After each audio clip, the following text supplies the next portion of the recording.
Friends, आज की short analysis में हम डिस्कस करेंगे स्टोक्राफ्ट स्टॉक के ऊपर। दोस्तों, ये स्टॉक अगर आप देखो तो सितंबर 2024 से करेक्शन के अंदर चल रहा है। ओवरऑल अगर आप देखो तो ये स्टॉक ने पूरे 3 महीने करेक्शन में बिता दिए और करेक्शन में भी दोस्तों इसने दोनों तरह का करेक्शन दिया, प्राइस वाइज, टाइम वाइज दोनों। पहले स्टॉक ने प्राइस वाइज करेक्शन दिया जहाँ पर ये स्टॉक डाउन साइड करेक्ट हुआ, फिर स्टॉक ने टाइम वाइज करेक्शन के अंदर एक साइडवे कंसोलिडेशन करी, एक बेस बनाया, एक रेंज बनाई और अल्टीमेटली उसको ब्रेकआउट किया है। और दोस्तों ये स्टॉक के अंदर अगर आप देखो तो यहाँ पर मल्टीपल पॉजिटिव फैक्टर्स एक साथ ब्रेकआउट हुए हैं, जिसके तहत ये स्टॉक करंट लेवल से अपसाइड में 12 to 14% रनअप के लिए रेडी है। लेकिन दोस्तों यहाँ पर कोई भी हमारी बाय सेल होल्ड रिकमेंडेशन नहीं है, ये प्योरली एजुकेशन पर्पज से मैं अपना पॉइंट ऑफ व्यू आप लोगों के सामने शेयर कर रहा हूँ। कोई भी पोजीशन लेने से पहले अपने फाइनेंशियल एडवाइजर को ज़रूर कंसल्ट कर लेना। दोस्तों आप लोग देख सकते हो कि ये वो टॉप था जहाँ से करेक्शन स्टार्ट हुआ था और यहाँ से कुछ इस तरह से downward sloping parallel channel stock के अंदर बनी और जब तक स्टॉक ये डाउनवर्ड स्लोपिंग पैरेलल चैनल में था, स्टॉक प्राइस वाइज करेक्शन के अंदर एंगेज रहा और यहाँ पर back to back lower lows hit हुए।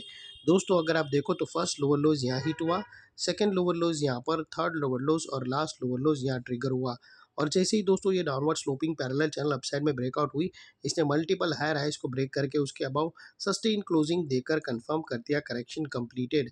यहाँ पर हमें दो मेजर पॉजिटिव सिग्नल मिले। पहले तो इसने डाउनवर्ड स्लोपिंग पैरेलल चैनल को अपसाइड में ब्रेक किया, जिसके वजह से जो स्ट्रेट डाउनसाइड फॉल आ रहा था प्राइस वाइज करेक्शन का, अल्टीमेटली वहाँ पर ब्रेक लग गई। और सेकेंडली इसके अंदर जो back to back lower lows hit हो रहे थे वो स्टॉप होके उसके अगेंस्ट में first time higher highs register हुए क्लोजिंग बेसिस पे, जो हमें कंफर्म करता है कि स्टॉक के अंदर बॉटम लग गई है, करेक्शन कंप्लीटेड और ट्रेंड इसका चेंज हो चुका है। करेक्शन का ट्रेंड बाई साइड की तरफ शिफ्ट हो चुका है। अनलेस एंड अनटिल यहाँ पर कोई नया लोअर लोज ना मिले या फिर पुराने लोअर लोज के नीचे क्लोजिंग ना मिले, तब तक हम यही मानकर चलेंगे कि यहाँ पर बॉटम लग गई है और स्टॉक अपसाइड मोमेंटम के लिए रेडी है। और फाइनली दोस्तों यहाँ पर बात कर लेते हैं चार्ट पैटर्न डाइवर्शन की। तो दोस्तों अगर आप MACD डालकर चेक करो तो आपको यहाँ पर क्लियर पॉजिटिव डाइवर्शन मिलेगा। प्राइस एक्शन की जो लास्ट लोअर लो स्विंग अगर आप देखो तो डाउन साइड की तरफ टिल्ट हुए है और वही MACD के ऑसिलेशन देखो तो वो अपसाइड में टिल्ट हुए हैं और यहाँ से हमें ब्रेकआउट मिला है जो एक अपसाइड मोमेंटम पंप कर सकता है स्टॉक के अंदर। और अल्टीमेटली दोस्तों बात कर लेते हैं यहाँ पर चार्ट पैटर्न की। तो फ्रेंड्स अगर आप देखो तो यहाँ पर हमें triangular chart pattern clearly breakout होते हुए मिलती है और उसकी जो नेकलाइन है वो समवेयर अराउंड 824 के आसपास आती है। दोस्तों यहाँ पर कोई डबल नेकलाइन नहीं है, लेकिन दोस्तों हमें क्लोजिंग एग्जैक्टली नेकलाइन पे मिली है, तो हमें वेट करना है एक और कैंडल का क्लोजिंग अबाउ 824। यहाँ पर दोस्तों क्लियरली नेक्स्ट डे जाकर पोजीशन ओपन मत कर लेना, हमें एक और कैंडल का कंफर्मेशन का वेट है क्लोजिंग अबाउट 824। जैसे ही 824 के ऊपर क्लोजिंग मिलेंगी उसके बाद दोस्तों ये ट्रेडेबल लायक होगा ये पैटर्न, ट्रायंगुलर चार्ट पैटर्न। और इसकी जो इनसाइड रेंज है ये तकरीबन दोस्तों 10 से 12% की है।